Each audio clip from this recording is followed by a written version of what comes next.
ઓમ શ્રી પરમાત્મને નમઃ. શ્રીમદ ભગવદ્ ગીતા અધ્યાય 13મો. ક્ષેત્ર ક્ષેત્રજ્ઞ વિભાગ યોગ. આજે શ્લોક ક્રમાંક 13 વિશે થોડુંક સમજીએ. આગલા શ્લોકમાં ભગવાને કહ્યું કે જે જાણવા યોગ્ય તત્વ છે તો એ છે પરબ્રહ્મ પરમાત્મા, અને એને પ્રાપ્ત કરીને માણસ પરમ આનંદને પ્રાપ્ત કરે છે. એ પરબ્રહ્મ પરમાત્મા એ કેવો છે તે સગુણ નિરાકાર રૂપથી ભગવાને આ શ્લોકમાં વર્ણન કર્યું છે. તો ચાલો સૌ પ્રથમ શ્લોકના માધ્યમથી ને ત્યારબાદ ગુજરાતી ભાષાંતર અને ટૂંકું વિવેચન આપણે સાધક સંજીવનીમાંથી રામ સુખદાસજી મહારાજ વર્ણવે છે તે પરથી સમજવાનો પ્રયત્ન કરીએ.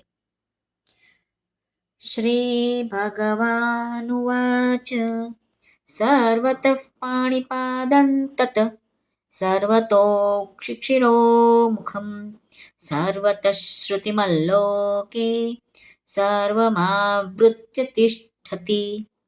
શ્રી ભગવાન અર્જુનને કહે છે એ પરબ્રહ્મ કેવા છે તો કહે છે કે એ સર્વ તરફ હાથ પગ ધરાવનાર, સર્વ તરફ આંખ મસ્તક અને મુખ ધરાવનાર અને સર્વ તરફ કાન ધરાવનાર છે. કેમ કે સંસારમાં એ સૌને વ્યાપીને સ્થિત છે. એટલે કે આકાશ જેવી રીતે વાયુ, અગ્નિ, જળ અને પૃથ્વી એ બધાનું કારણ હોવાને કારણે એ સર્વને વ્યાપીને રહેલું છે. એ જ રીતે પરમાત્મા પણ બધાનું જ કારણ હોવાને લીધે આખા સચરાચર બ્રહ્માંડને વ્યાપીને સ્થિત છે. સર્વતઃ પાણીપાદં તત. સ્વામી રામ સુખદાસજી મહારાજ વર્ણવે છે જેમ કે શાહીમાં બધી જ જગ્યાએ બધી જ જાતની લિપિઓ હોય છે. આથી લેખક શાહીથી બધી જ જાતિઓ લિપિ લખી શકે છે. સોનામાં બધી જગ્યાએ બધી જ જાતના ઘરેણાં બની શકે છે. આથી સોનામાંથી કોઈ પણ જગ્યાએથી જે ઘરેણાં બનાવવા ઈચ્છે એ બનાવી શકે છે. એવી જ રીતે ભગવાનના બધી જ જગ્યાએ હાથ અને પગ છે.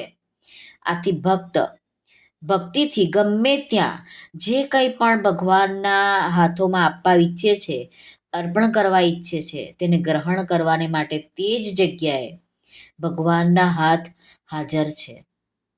ભગવાન તો એટલા દયાળુ છે, કૃપાળુ છે કે તમે માનસીમાં પણ જો ભગવાનને યાદ કરો અને માનસીમાં પણ જો ભોગ ધરાવો તો એ પણ આરોગવા માટે ભગવાન તૈયાર છે. ભગવાનનું આપણને જ્યારે જરૂર પડે છે, ભગવાનને આપણે પોકારીએ છીએ ત્યારે કષ્ટમાં, સંકટમાં, તો ભગવાન ભક્તની રક્ષા કરવાને માટે ત્યાં જ ભગવાનના હાથ તૈયાર હોય છે. એટલે કે ભગવાન ત્યાં જ પોતાના હાથે તેની રક્ષા કરે છે. ભક્ત ભગવાનના ચરણોમાં ચંદન પુષ્પ અર્પણ કરવા ઈચ્છે, નમસ્કાર કરવા ઈચ્છે તો એ જ જગ્યાએ ભગવાનના ચરણ પણ હાજર જ હોય છે. હજારો, લાખો, કરોડો લોકો ભક્તો એક જ સમયે ભગવાનના જો ચરણોની અલગ અલગ પૂજા કરવા ઈચ્છે ને તો એમની ભાવના અનુસાર ત્યાં જ ભગવાનના ચરણો હાજર જ હોય છે. સર્વતો શિક્ષિરો મુખમ. ભગવાનના અસંખ્ય નેત્રો છે. ભક્ત જ્યાં શરીરથી અથવા મનથી નૃત્ય કરે અને ત્યાં જ ભગવાન તેના નૃત્યને પણ નિહાળે છે. ભગવાનને બધી જગ્યાએ જુએ છે. એ ભક્ત ભગવાન પણ તેની દ્રષ્ટિથી કદી અંતર્ધ્યાન થતા જ નથી. ભક્ત ભગવાનને જો કપાળમાં તિલકનો ચાંદલો કરવા ઈચ્છે તો ત્યાં જ ભગવાનનું મસ્તક પણ હાજર જ હોય છે. સર્વતઃ શ્રુતિમત્તમ. ભક્ત જ્યાં હોય ત્યાંથી મોટેથી બોલીને પ્રાર્થના કરે કે ધીરેથી પ્રાર્થના કરે કે અથવા મનમાં પણ કરે તો ત્યાં જ ભગવાન પોતાના કાનથી સાંભળી લે છે. આપણા જ્યાં હાથ હોય છે ત્યાં પગ નથી હોતા, જ્યાં આંખો હોય છે ત્યાં કાન નથી હોતા, પરંતુ ભગવાનના એક અવયવ, ઇન્દ્રિયો બધી જ બાજુ ફેલાયેલા હોય છે. આથી ભગવાન નેત્રોથી સાંભળી પણ શકે છે, બોલી પણ શકે છે, ગ્રહણ પણ કરી શકે છે. ટૂંકમાં કહીએ તો બધા જ અવયવોથી બધી જ ક્રિયાઓ ભગવાન કરી શકે છે, કેમ કે એમના બધા જ અવયવોમાં બધા જ અવયવો હાજર છે. એમના નાનામાં નાના અંશમાં પણ તમામ ઇન્દ્રિયો છે. આગળ શ્લોકના ભાષાંતરમાં કહ્યું ને કે ભગવાન બધી જ જગ્યાએ અ, એના હાથ પગ નેત્ર શિર મુખ કાન બધું છે. તો રામસુખદાસજી મહારાજ કહે છે કે ભગવાન કોઈ પણ પ્રાણીથી દૂર નથી. આ ભગવાનનું કહેવું છે, કારણ કે ભગવાન બધા જ સ્થળ કાળ વસ્તુ વ્યક્તિ ઘટના પરિસ્થિતિ આ બધામાં જ પરિપૂર્ણ વિદ્યમાન છે.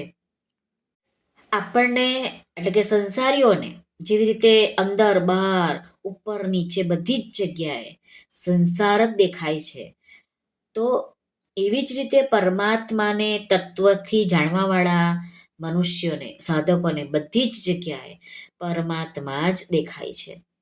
લોકે સર્વમાં વૃત્ય તિષ્ઠતી. અનંત સૃષ્ટિઓ છે, અનંત બ્રહ્માંડો છે, અનંત ઐશ્વર્ય છે, અને એ બધામાં સ્થળ કાળ વસ્તુ વ્યક્તિ ઘટના પરિસ્થિતિ આ બધું જ અનંત છે. તે બધા જ પરમાત્માની અંતર્ગત જ છે. પરમાત્મા એ બધાને વ્યાપીન રહેલા છે. ભગવાને આગલા અધ્યાય 10મા અધ્યાયમાં કહ્યું છે કે હું સમગ્ર સંસારને એક અંશથી વ્યાપ્ત કરીને રહેલો છું.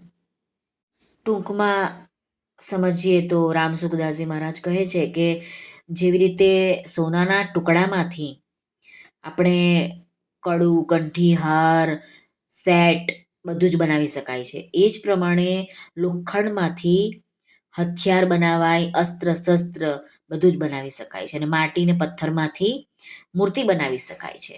એ જ પ્રમાણે પરમાત્મામાંથી જ આ બધી જ સૃષ્ટિ ઉત્પન્ન થઈ છે. તેનામાં જ સ્થિત રહે છે અને તેનામાં જ લીન થઈ જાય છે. આદિમાં પણ ભગવાન છે, અંતમાં પણ ભગવાન છે. વચ્ચે બીજી વસ્તુ કઈ રીતે આવી શકે? આવું મહારાજ કહે છે. આ વાતને આપણે દ્રઢતાથી સ્વીકારી લઈએ તો પછી આપણને બધાને સર્વત્ર બધી જ જગ્યાએ પરમાત્મા જ દેખાવા લાગશે. શ્રી કૃષ્ણ અર્પણમસ્તુ. સર્વને ભાવથી જય શ્રી કૃષ્ણ. રાધે રાધે. હરિઓમ તત્સત. જય ગુરુદેવ દત્ત. જય સ્વામિનારાયણ. જય માતાજી. નમઃ પાર્વતી વતે. હર હર મહાદેવ. હર સિદ્ધેશ્વર મહાદેવની જય. આજના આનંદની જય. સર્વનું કલ્યાણ થાઓ, સર્વનું કલ્યાણ થાઓ, સર્વનું કલ્યાણ થાઓ.